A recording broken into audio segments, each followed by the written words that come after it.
할렐루야. 오늘은 이 마가복음 7장 24절에서 30절의 말씀을 가지고 이 말을 하였으니 귀신이 나가느니라 라는 제목으로 말씀을 나눌까 합니다.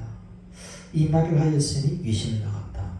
이 말을 하였으니 내 딸에게서 귀신이 나갔다. 이런 말씀입니다. 이것이 우리 주님의 말씀이고 이 말씀이 우리 모든 인생 가운데 임하기를 원합니다. 우리가 이 복음을 들으면 많은 사람들이 목사님들도 복음을 전가할 때에 이 수르보니게 여인의 이 믿음을 함께 말합니다. 그래서 수많은 사람들이 이 수르보니게 여인의 그 믿음을 본받아야 한다 이렇게 이야기를 하죠. 정말 나도 여러분도 그렇게 이 수르보니게 여인처럼 이렇게 믿음의 말을 하고 이렇게 믿음이 있는 그런 사람이 되면 좋겠는데 좀처럼 우리의 상황이 닥치게 되면 정말 이런 말을 할 수 있을까? 오히려 원망의 말을 하지 않을까? 내가 병 고치러 왔는데 오히려 예수님한테 이런 모독적인 말을 개취급을 당하는 어떤 그런 수모를 당해야 되나? 내가 무슨 우리나라의 속담에 전생에 죄를 져서 사람들이 그렇게 얘기하죠. 이런 수모를 받고 내가 살아야 되나? 내가 무슨 죄를 져서 내 딸이 이렇게 흉악한 귀신이 달렸느냐? 위로를 못할지언정 오히려 개 취급을 하면서 나를 받게 하나? 그런 어떤 마음도 들 거고 그래서 오히려 박차고 나갈 겁니다. 내가 누군데라는 그런 사람들도 있잖아요. 나만 장군같이 자기의 나병을 고치기 위해서 왔는데 저 요단강물에 가서 7번 씻으라고 엘리사가 이야기할 때에 아니 내가 누군데 이거예요. 와서 영접도 하지 않고 그렇게 종을 보내서 가서 씻으라고. 우리 아람 지역에 이보다 더 넓고 아름다운 강이 있지 않은가? 어떻게 저런 말을 할 수 있지? 라고 화를 내잖아요. 그런 것처럼 모든 사람들이 그런 어떤 마음을 가지고 있을 거예요. 그런데 이런 여인이 다 깨어진 마음이란 말이에요. 그 딸 때문에 깨어지고 환경 때문에 깨어지고 모든 약을 써도 안 되고 그러니까 그 상한 심령과 깨어진 심령이 한 가지 붙들고라고는 예수님의 소문을 듣고 왔는데 그 예수님을 붙잡아야 산다. 그러니 어떤 수모의 말이라도 내가 감리하리라. 이런 어떤 깨어진 마음들이 있을 때에 믿음의 역사는 일어나는 것입니다. 오늘 그래서 많은 분들이 이 수르보니게 여인의 믿음을 본받자라고 하지만 우리의 옛 천성으로서는 본받을 수가 없습니다. 어떻게 본받습니까? 내가 그렇게 조금이라도 내가 내 힘이 있다면 그렇게 말이 나오지 않습니다. 우리의 힘이 남아있다면 아이고 아는 말지 이렇게 나가죠. 근데 성경이라는 것을 우리가 읽을 때에 성경에 나오는 모든 인물들을 본받자라는 것이 아닙니다. 성경은 우리 인간은 너희 인간의 죄인임을 고발하는 것이고 너희 인간으로의 힘으로서는 구원받을 수 없는 존재임을 알라고 말씀하는 것이고 내 힘으로서는 힘써도 못하네 울어도 못하네 눈물만이 흘려도 못한 애가 되는 이게 성경의 이야기인데 우리가 어떤 인물을 본받을 수 있습니까? 아브라함의 이야기를 하면 아브라함을 본받아야 됩니까? 다윗의 이야기를 하면 골리앗을 이긴 다윗을 본받아야 됩니까? 솔로몬의 지혜 이야기를 하면 솔로몬을 본받아야 됩니까? 본받을 수가 없어요. 그들에게 본받을 필요도 없고 오히려 영안에서 보게 되면 그들보다 더 복 있는 자는 여러분들입니다. 여러분들은 진리를 알고 믿는 것이고 그들은 진리를 기다리는 자들이죠. 우리는 진리가 온 것을 보고 느끼고 그것을 아는 상태에서 보는 거기 때문에 오히려 여러분들이 진리 안에서는 그분들보다 더 믿음에 전진된 사람들이라고 보면 되는 것입니다.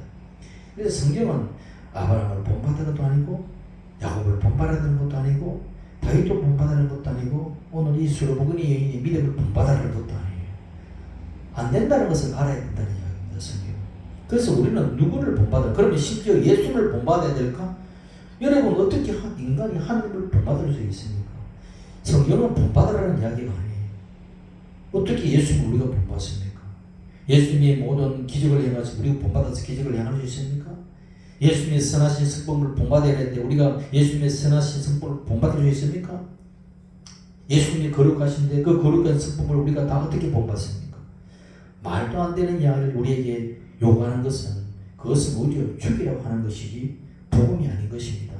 복음은 내가 안 되니 내게로 오라는 거죠.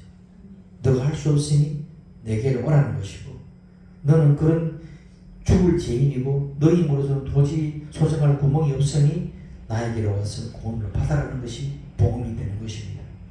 그래서 오늘 이 말씀 속에서도 주인공은 수로복의 여인이 주인공이 아니라 예수님이 주인공인 것입니다. 성경은 그 어느 창세기로부터 말라기 모든 성경의 말씀이 누구에 대한 정의인가? 주 예수 그리스도에 대한 정의인 것입니다. 그렇기 때문에 오늘 이 본문의 말씀도 포커스가 수로복의 여인을 믿음을 본받는 포커스가 아니라 예수님이 어떻게 역사하셨느냐, 예수님께서 무엇을 말씀하셨느냐, 예수님께서 우리가 어떻게 어떤 믿음을 요구하시느냐 그런 포커스를 보면 되는 것입니다. 얼핏 보게 되면 수로보닉의 여인이 예수님을 찾아간 것처럼 보입니다. 그 지역에 예수님께서 오셨기 때문에 소문을 듣게 찾아갔다 했으니 수로보닉의 여인이 찾아간 것처럼 보이죠. 실상 그렇지 않습니다. 예수님께서 오히려 이 수로보닉의 여인에게 찾아가신 것입니다. 사마리아 여인도 마찬가지죠. 요한복음에 증거하는 사마리아 여인이 예수께로 찾아온 것이 아니라 이 사마리아 여인을 만나기 위해서 예수님은 사마리아로 가신 것입니다. 왜? 하나님의 아들 우리 주 예수 그리스도는 그 모든 발걸음 한 걸음 한 걸음에 의미 있는 발걸음이 없습니다. 하나님의 뜻 가운데 하나님의 섭리 가운데 하나님의 뜻을 이루기 위해서 그 모든 표정 하나 말씀 하나 그리고 발걸음 하나하나까지 하나님의 경륜과 섭리에 그 뜻에 맞춰서 가는 것이기 때문에 뜻을 이루고 가는 것이기 때문에 이 수로보리의 여인을 찾아간 것인 거죠. 시돈에 갔다 두로에 갔다는 그 의미는 그냥 간 것이 아니라 예수님께서 일어나서 예수님께서 갈릴리 동 나사렛에 계신 분으로서 그 북쪽 그 멀리까지 선교 여행을 떠나신 것은 한 여인을 구원하기 위해서 그리고 한 딸을 구원하기 위해서 그리고 뭡니까 그 지역을 풀어놓기 위해서 예수님은 해방자이기 때문에 그 묶인 그 땅을 해방시키기 위해서 그리고 뭡니까 수많은 자들이 묶여서 포로된 자들에게 자유를 주기 위해서 그곳에 예수님은 발걸음을 옮겼다는 것을 알아야 되는 것입니다. 그래서 뭡니까 우리가 이 말씀 속에서 두로지방에 갔다 이 두로지방에 갔다라는 그 두로지방이 우리가 역사적으로 보게 되면은 굉장히 중요한 의미를 알 수가 있는 것입니다. 이 두로와 시도는 해변 지역이고 북쪽이 예루살렘 지역에서는 더 북쪽이고 갈릴리 지역보다 더 북쪽에 있는 지역입니다. 그래서 그 옛날 북이스라엘 시대에 가장 악명이 높았던 왕 아합 왕 그리고 그 아합 왕보다 더 악명이 높았던 이세벨 왕비 그 이세벨 왕비가 어디에 태생이냐 이 두로와 시돈에서 태어나고 그것이 고향인 곳입니다. 그래서 이 시돈 땅, 이 두로 땅은 옛적부터 가나안 땅이라고 이야기했죠. 그리고 가나안 땅에서 뭘 섬기느냐? 바알을 주신이 바알입니다. 아세라 신입니다. 그러니까 이세벨이 뭡니까? 왕궁에 들고 온 그 모든 것은 무슨 신이었습니까? 바알 왕이고 바알의 신이고 아세라 신이잖아요.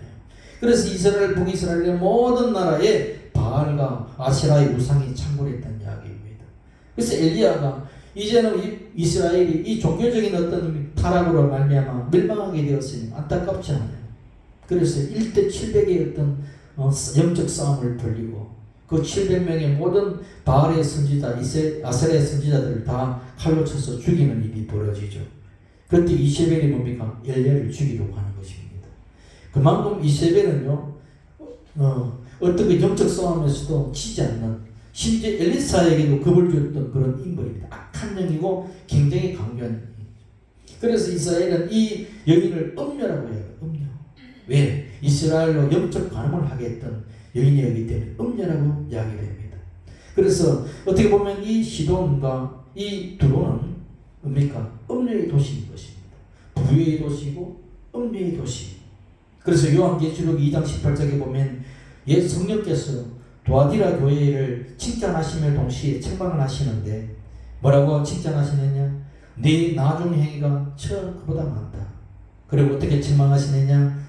그러나 책망할 것은 자칭 선지자라는 여자 이세벨을 네가 용납함이니 이렇게 그가 네 종들을 가르쳐 깨어 행음하게 하고 영적 간음인 거죠. 우상의 재물을 먹게 하는 도다. 이런 말씀이 도아디에게 할 정도로 이세벨의 그 영은 강한 것입니다. 그래서 그 모든 북일 사회를 뿐만 아니라 남유다까지 다 뭡니까? 이 음료의 영적인 간음을 통하여 일으키게 만드는 그런 여인이 이세벨이었고 그 이세벨이 주둔했던 태어났던 곳이 이 두로와 시돈이기 때문에 이 두로와 시돈은 이사야 선지자가 이야기하듯이 심판을 예고했습니다. 옛날에 모든 사람들이 이 두로에 대해서 시돈에 대해서 심판을 예고했단 말입니다. 그런데 심판만 예고한 것이 아니라 동시에 회복도 이야기했다는 이야기입니다. 신기하지 않습니까? 저 가나안 땅이 완전히 심판만 받아야 되는데 어떻게 회복을 이야기할 수 있느냐? 저 바알의 땅이, 저 우상의 땅이 어떻게 심판만 받아야 되는데 이사야 선지자는 심판도 이야기하고 마지막에 가서 회복을 이야기하시느냐? 이 이야기입니다. 이게 이사야 23장에 나오는 이야기예요. 1절부터 16절까지는 두루에 대한 심판의 엄중한 심판에 대해서 이야기를 하고 17절부터 18절까지는 두루에 대한 회복의 말씀을 말씀하는데 17절에 보게 되면 70년이 참 후에 야훼께서 두루를 돌보시길 보세요. 어떻게 우상의 땅을 두루를 돌보시냐? 예루살렘을 돌보신다고 하면 이해가 되지만 그 두루를 돌보시니 그가 다시 값을 받고 지면에 있는 열방과 음란을 향할 것이며 그 무익한 것과 이익을 다시 어떻게 거룩한 나에게 돌리고 그렇게 영적으로 음란하고 그렇게 열방과 짝하여서 그 모든 재물들을 가지고 어떻게 이익을 가지고 여호와께 돌리고 세상의 모든 그 부하들을 모아서 여호와께 돌리고 간직하거나 쌓아두지 않으니 그 무익한 것이 나의 앞에 사는 자가 배불리 먹을 양식이 되고 잘 입을 옷감이 되리라. 이 모든 것들이 어떻게 회복시키시는 이야기. 야, 그렇구나. 근데 누가 회복을 하느냐는 이야기입니다. 구약에도 예수요, 신약에도 예수요. 누가 회복을 하겠습니까? 이 땅의 모든 일그러진 것들을 회복하실 분은 예수 그리스도밖에 없는 거예요.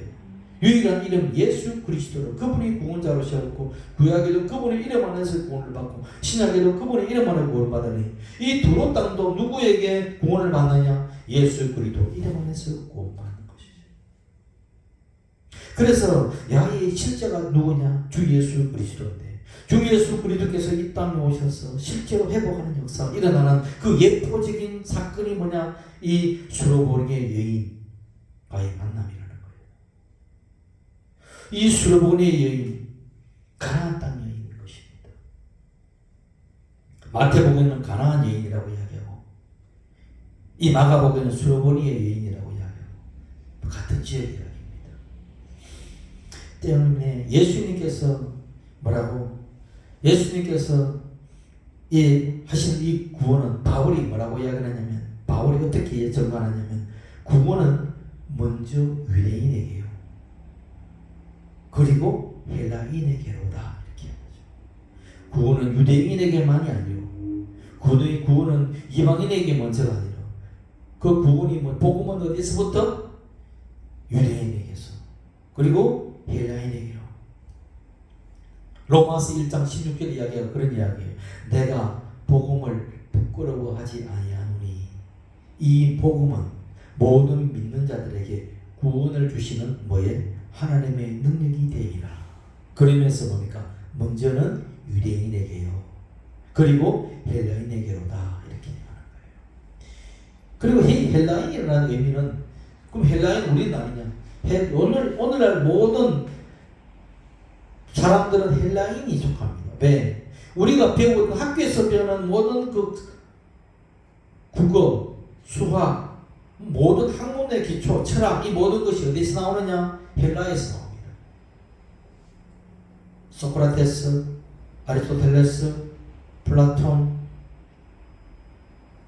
스피노자, 모든 학문의 그 근류들을 보게 되면 헬라에서 나와요.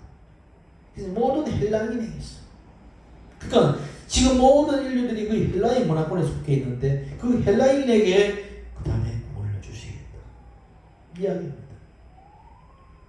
이번에 예수님의 행적 하나하나가 하나님의 구원의 사역을 이루는 그런 발걸음이다.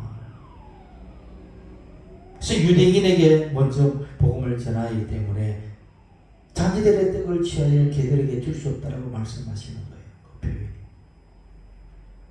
그러나 안 준다는 이야기가 아니지 않습니까? 먼저라는 이야기입니다.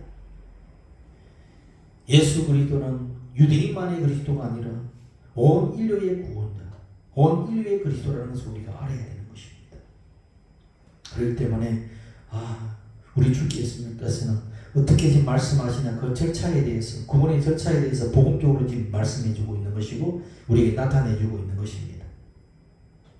그래서 이 두루와 시도는 아까도 얘기했지만 항구도시라고 했잖아요. 항구도시는 돈이 많지요. 부유한 도시입니다. 왜? 계속 무역을 하기 때문에. 돈이 많으면 사람들이 뭡니까? 교만하게 쉬고 양락에 빠지기 쉽습니다. 내가 돈이 있기 때문에 하나님 없이도 살 수 있다. 뭐니 해도 자식보다도 돈이다. 뭐니 해도 누구보다도 돈이 있어야 된다. 그러니까 돈이 있으니까 하나님이 필요 없고 돈이 있으니까 그리스도가 필요 없는 것이고 편하게 살 수 있기 때문에 자기는 행복하다고 이야기합니다. 그래서 많은 사람들이 돈을 향해서 돈을 위해서 자신의 안락과 자신의 쾌락을 위해서 자신의 향락을 위해서 돈이 나의 구세주가 되고 돈이 나의 신이라고 이야기하는 것이죠. 그렇기 때문에 주일날도 예수님은 뒷전으로 하고 돈을 따라가는 거예요. 그러니까 돈이 나의 신이기 때문에 예수님보다도 돈을 중요시하고 주일 점점 빠지는 것이고 너에게 신이 누구냐? 네가 가장 사랑하는 것이 신인데 네가 가장 하는 신이 누구냐? 진짜 그리스도인들은 예수님이에요 라고 말하지만 어떤 자들은 예수님도 좋지만 이 세상 살아갈 때는 돈이 먼저예요. 돈이 우선이죠. 그러면 돈이 많으면 행복합니까? 편할 수는 있어요. 잠시 행복할 수는 있어요. 그러나 돈만 가지고는 행복할 수는 없잖아요. 우리나라 보릿고개 있을 때는 자살이 없었습니다. 근데 OECD에서 국가가 되고 경제 대국이 되면서 이 나라의 전 세계의 자살률 1위가 되는 거잖아요.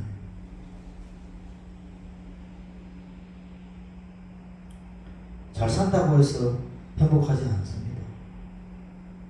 내 마음의 평안은 주 예수 오실 때에 행복한 거거든요.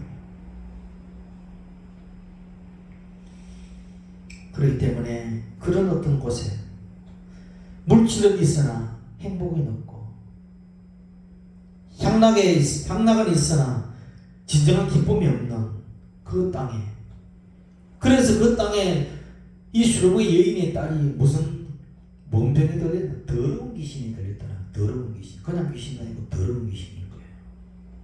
이 더러운 귀신이 들린 한 딸이 있는 것입니다. 어떻게 보면 더러운 귀신이 들린 딸은 우리의 모습일 수도 있어요. 예수를 떠난 물질을 쫓아가는 우리의 모든 인생들의 모습이 내 미래가 어린 딸인데 내 미래가 그렇게 더러운 귀신이 들려있다고 보면 돼요. 그 여인을 예수님은 버리지 않고 찾아오셨다는 이야기. 삐개 부부이잖아요.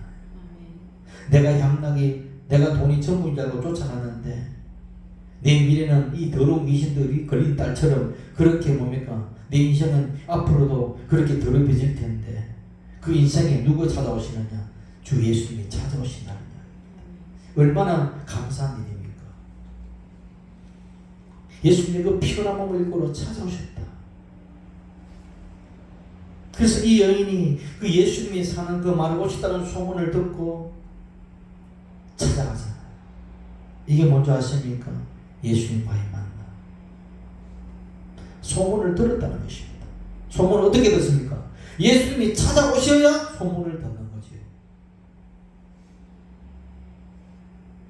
내가 내 발로 교회에 온 것 같지만 예수님께서 내가 내 심령에 찾아오시니까 내가 이 발걸음을 이 교회에 오는 것이죠.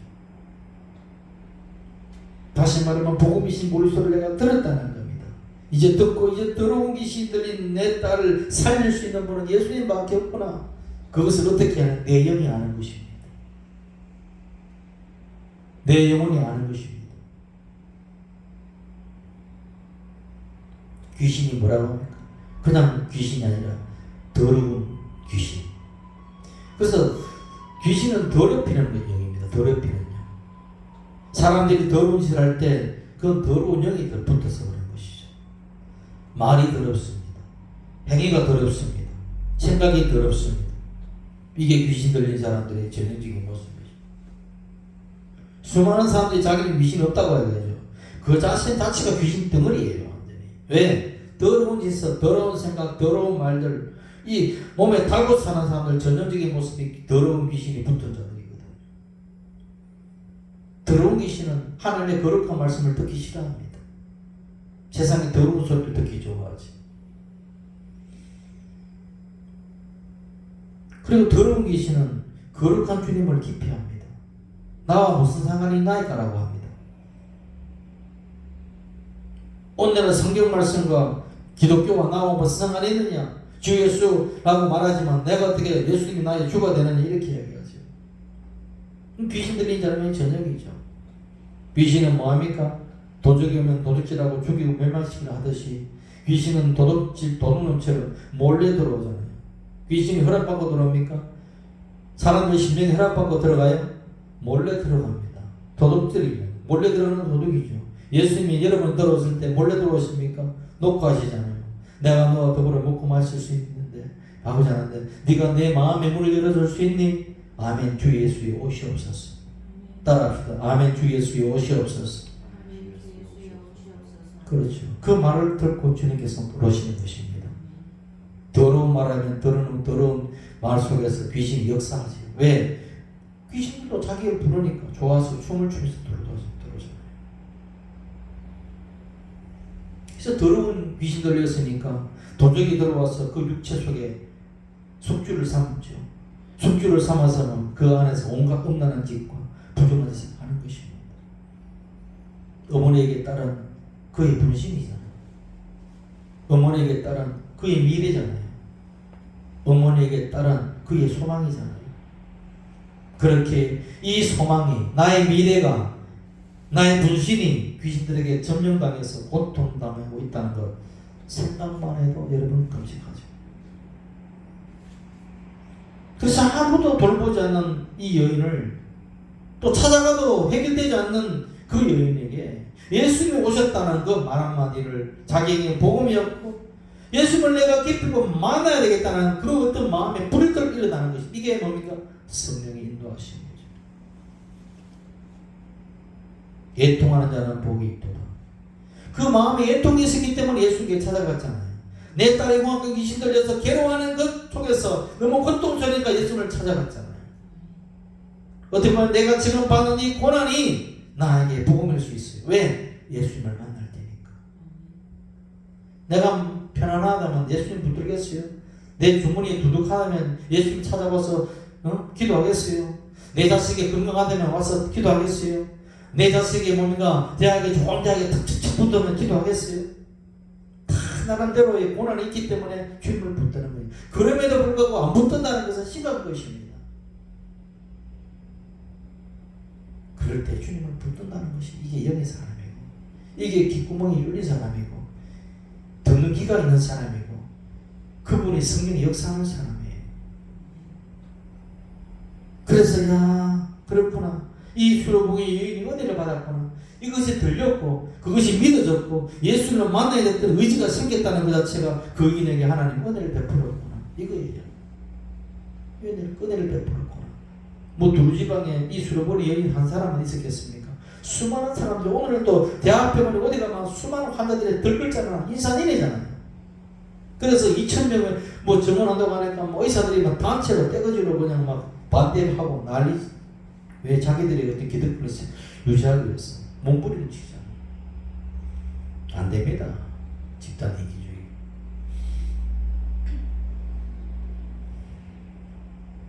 어쨌든 그것이 들렸다는 것은 그 여인에게 하나님 은혜를 베푸셨다는 것이고, 내가 예수를 만나야 되겠다는 그 의지를 가진 것도 그 하나님 은혜를 베푸신 것이고, 성령께서 역사하셨다는 이야기입니다.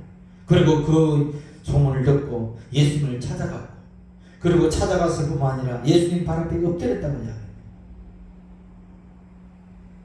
엎드렸다는 이야기예요. 엎드렸다는 것은 뭡니까? 간절할 때 엎드리잖아요. 여러분이 주님 앞에 찾아가서 엎드렸습니까? 고개 빳빳이 들고 나는 아직 살만하다고 그러죠. 엎드렸다는 것은 내가 애통하고 내가 슬프고 내가 드디어 주님 아니고는 안 되겠다는 그런 확고한 마음이 있을 때 엎드리는 것입니다. 주님밖에 해결밖에 없으니 날 좀 살려달라고. 그런 신용으로 오는 거죠. 그게 믿음입니다. 예수님은 전지전능한 하나님이십니다. 전지하자는 것은 모든 것을 알고 계신다는 것이고, 전능하다는 것은 모든 것이 가능하다는 이야기입니다. 그러니 내 마음에 일거리진 이 마음의 상태도 고칠 분은 예수님이고, 예수님께 내 사정을 하시니 이 모든 것을 해결하시는 것이고, 믿음도 주실 분도 주님이시니 내가 엎드리는 것입니다. 잘 돼도 엎드리고 안 돼도 엎드리고, 안 되고 엎드리면 잘 되게 하실 것이고, 잘 돼서 엎드리면 더 잘 되게 하실 것이고. 아시겠습니까? 이게 뭡니까? 간구와 기도잖아요. 내가 예수님 앞에 바라게 엎드리시기 바랍니다. 바라게 엎드리고 나면 주여, 엎드리는 그 마음의 심령, 엎드리는 그 마음의 자세, 그것이 겸손이잖아요. 내가 누군데 목이 쳐드는 거죠. 너희는 본이 목이 고든 백성이니. 우리가 잘 먹고 잘 살고 몸이 편안하고 마음이 편안하면 아무도 예수 찾을 사람 없어요. 내 마음이 공고하고 몸이 힘들고 고통스러워 내 환경이 막 이렇게 찌르는 가시처럼 되니까 아이고 아파서 너무 고통스러워서 예수님을 붙들고 엎드리잖아요. 눈물을 흘리고. 그런 심령으로 보라는 이야기입니다. 그 여인의 영이 겸손의 영이고, 그 여인의 영이 끼어진 영이잖아요. 여러분들 끼어진 영이 되고 겸손의 영이 됩니다. 그래서 겸손한 자에게 하나님 은혜를 베풀고 끼어진 자에게 하나님의 위로가 있는 것입니다. 바로 그런 모습이 주님께서 기다리는 것이죠. 수로 보내기에 많이 들어봤습니다. 왜 수로 보내기라고 할까? 수로라는 것은 시리아 이야기입니다. 시리아, 지금의 시리아, 수리아. 옛날에 수리아가 지금의 시리아예요. 보내기는 베니게입니다. 베니게는 뭡니까? 옛날 그 페니키아 왕국. 그 페니키아, 그러니까 시리아와 페니키아의 합성어가 수로 보내기예요. 이 마을에 이것이 옛날에는 가나안이라고 했습니다. 가나안 땅이라고 했습니다. 그래서 가나안은 뜻이 뭐라고 했습니까? 저주라고 했습니다. 저주. 가나안은 저주예요. 그러니까 예수님께서 시로 땅, 두로 땅, 가나안 땅에 오셨다는 것은 이 저주받은 땅에 오셨다는 이야기예요. 저주받은 땅에 오셨다. 예수님은 이 땅에 저주받은 땅에 오셨다. 가시와 맺힌 이 저주의 땅, 온 땅에 되면 예수 그리스도가 없는 땅은 그 저주의 땅, 가나안 땅이죠. 그 가나안 저주의 땅에 예수께서 오셨다. 이것이 복음인 거죠. 그래서 오셔서 그 저주를 이제는 밟으시는 것입니다. 그래서 그 저주는 물러가는 것입니다. 예수께서 나무에 달린 자마다 저 자리에 메인 자리에서 예수님께서 우리의 모든 저주를 다 안고 나무에 달리셨으니 그 저주가 달려버렸잖아요. 그러니까 저주가 저주받으면 어떻게 됩니까? 축복이 되지 않습니까? 마네스와 마네스가 만나면 뭐가 됩니까? 플러스가 되잖아요. 저주에 저주받았으니까 축복받은 인생이 되는 것이죠. 그래서 그 옛날에 여호수아 점령기, 가나안 땅 정복기도 그렇잖아요. 여호수아이신 히브리어는 예수가, 헬라어로는 예수요, 히브리어는 여호수아이기 때문에 여호수아나 예수는 같은 이름이잖아요. 그 여호수아가 가나안 땅을 점령하듯이 이 적과 꿀이 흐르는 땅이 옛날에는 예수님이 오시기 전에는 저주의 땅이었던 것이 이제는 뭡니까? 적각골이 흐르는 땅이 되었다. 왜 적각골이 흐르겠습니까? 요소가 성부하니까 적각골이 흐르는 것이죠. 예수님 내 인생에 이 저주받은 땅에 예수께서 정복하시니 그 땅이 적각골이 흐르는 땅이 되는 것입니다.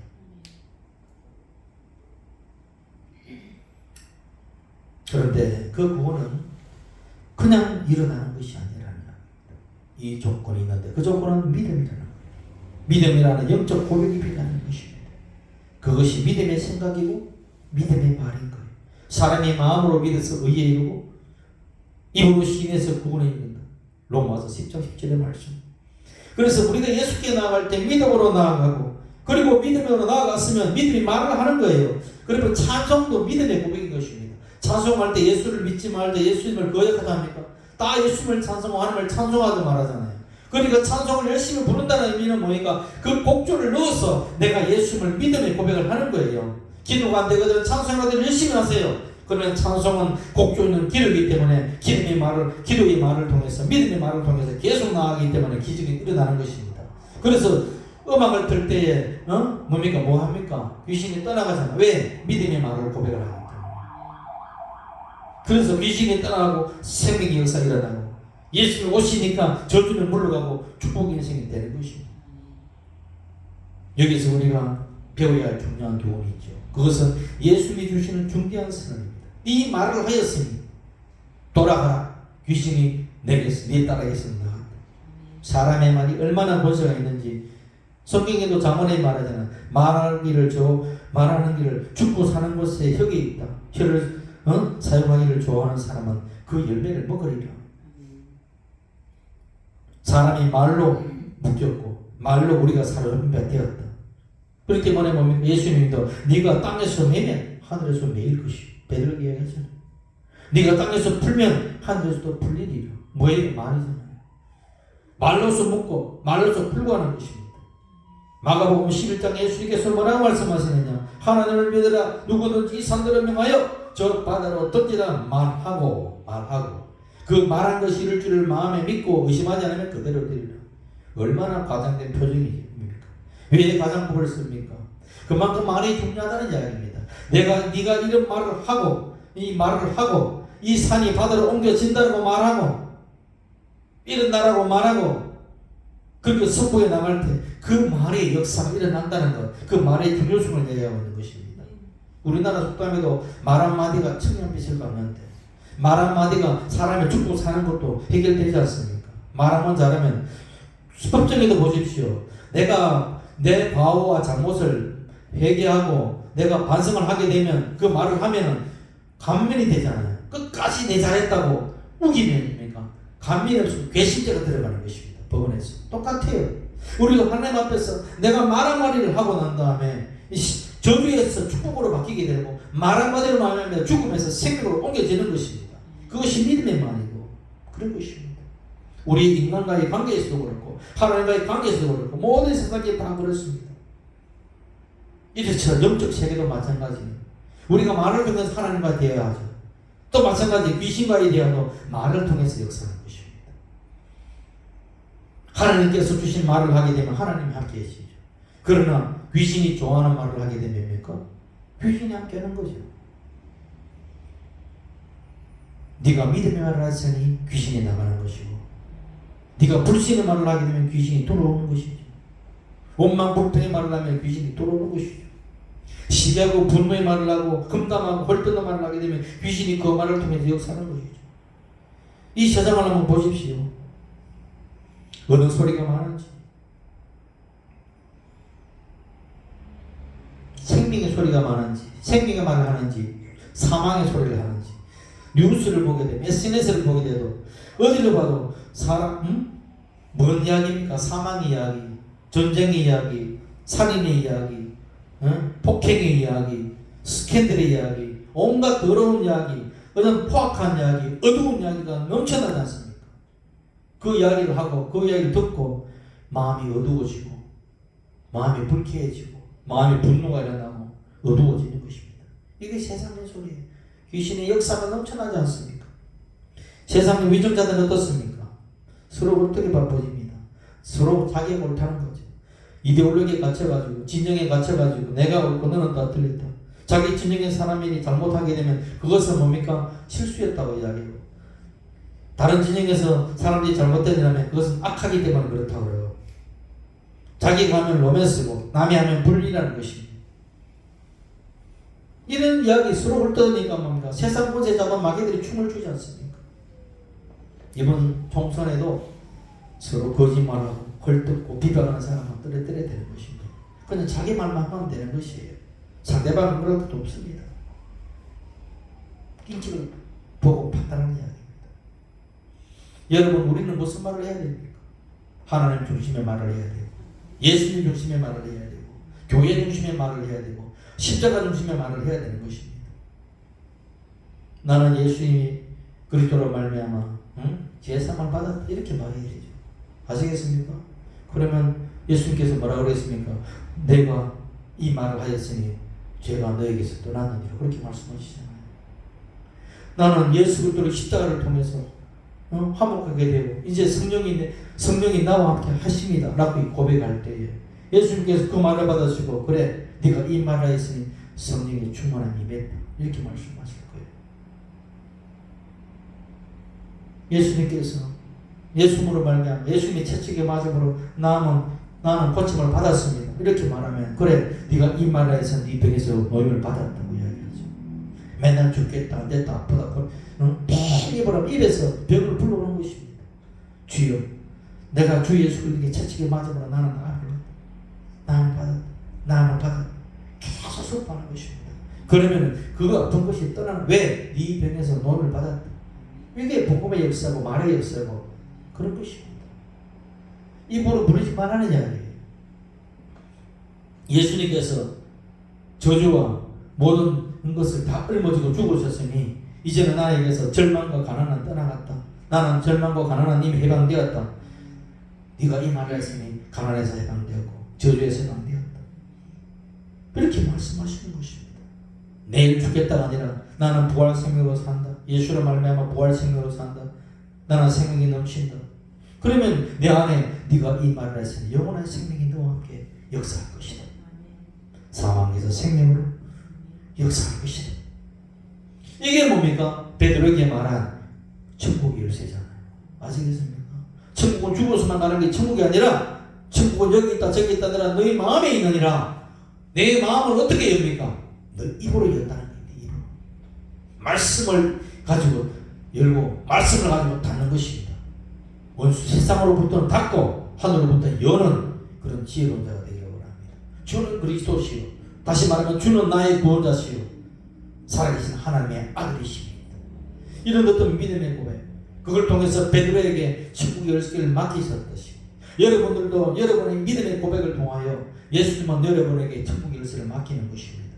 그러면은 내가 땅에서 매자, 그러면서 땅에서 하늘에 좀 묶일 거예요. 또 땅에서 이렇게 내 기도로서 말로서 내가 풀자, 하나님도 풀어주시는 것입니다. 그래서 뭡니까? 천국의 열쇠는 어디에 있다? 내 입에 있다. 천국은 어디에 있다? 네 마음에. 마음에서 입으로, 입에서 마음으로. 입을 통해서 천국을 열고 입을 통해서 천국을 또 닫고. 천국은 어디 있다? 내 마음에 있다. 그러니까 뭡니까? 누구 주 예수를 믿으면 의에 이르고 입으로 시인하면 구원을 받고. 그것이 그렇구나. 수르보니 여인에게 우리가 배워야 될 본받들로 아니라 이걸 통해 우리에게 주님께서 뭘 말씀하시느냐? 너도 수르보니 여인이야. 너 미래도 지금 더러운 딸을 가진 네 모습이야. 네 미래가 주 예수 없이는. 그러니까 주 예수의 나를 불쌍히 해달라고. 내가 어떤 모멸감이 당하더라도 예수님 떠나서 내가 살 수 없다는 고백을 네가 하라는 것. 그걸 통해서 주님께 역사하신다는 것. 귀신이 네 딸에게서 나간 것처럼 귀신 들린 네 미래가 이제는 네가 그 믿음의 말을 함으로 이제는 소망으로 넘치는 그 축복의 미래가 열렸다.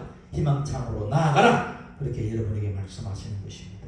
우리 예가 순복음교회 모든 성도들이 이 말씀에 귀를 기울여서 이제 주님이 주시는 그 축복의 밥, 생명의 밥을 받고 누리는 그런 복된 성도 되기를 예수님 이름으로 축원드립니다.